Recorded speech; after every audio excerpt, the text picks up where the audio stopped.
Noreen, you have a problem with your lower back. That's right. And what I'd like to do is explain to you all about what can happen backs in pregnancy and what you need to do about it. And we'll evaluate and we'll see and we'll try and figure out a treatment plan for you. All right? Okay. So first thing I think we need to do is have a look at you standing up, okay, and have a look at your posture. And what I might do is explain, for the purposes of the camera, different posture types as well, okay, so looking at yours.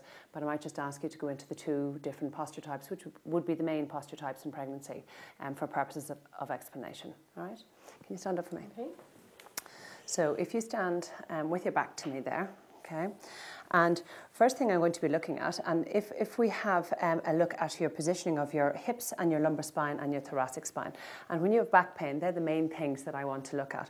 So if I have a look at the alignment, I want to see, and if I can just push you slightly forwards, Noreen, into the position, which would be the more common of the back pain postures. Now, 50% of women are going to have back pain in pregnancy, and about 75% of women who have back pain, the posture will be this more what's called a posterior posture, and the other 25% will be another type of posture which is increasing at the lumbar spine, where they just increase at the hollow and they become very what is called lordotic here, a big hollow at the lumbar spine, and they somehow find their center of gravity again by bringing the gluteal area way out, and also what is called here in the middle back, the thoracic area, way out as well, and find compensation again.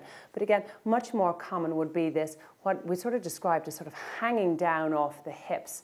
Now, the problem with this posture is that the gluteal muscles here on either side don't work at all.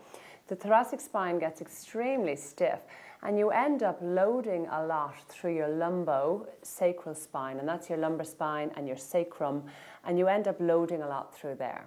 So what we have to do is correct that, and we'll evaluate your position and what's happening with your pelvis now in a minute, but that will be the most important thing, because if you go off out of here again and you just go back to the same posture again, you're just going to be reinforcing and making worse again what the same posture is, all right?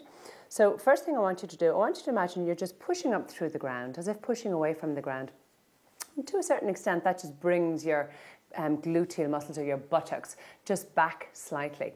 Now, what I want you to do is feel there, because if you just take your fingertips there on either side, and you'll feel the difference. If you just shift forwards again, you can feel those buttock muscles aren't working at all. And if you just shift your weight back, you'll feel that those muscles switch on a little bit through your fingertips. Can you feel that? Yep. Okay, great. And then if we go on up from there, what you're going to need to do is lift up your middle back or your thoracic spine and your ribs, and just to do a very, very gentle lift of your ribs up off your lumbar spine. Okay, lovely. Now just hang your arms down by your side, and as we move up further, what you're going to try and do then is just try and make yourself slightly long at the back of the neck. So instead of where you would have been, which was poking your chin out, you're going to come back and go slightly long. Now all of that has to be pretty natural looking. All right, and if you overdo it, then the muscles are going to get tired trying to hold it. So that looks absolutely great. So if you can go back to your original posture again of what you were doing, lovely, and then correct again, hips back, ribs up, using your middle back, lifting up and slightly long at the back of your neck. Okay, that's absolutely lovely. All right, well done. So can you go back and just sit on the bed again?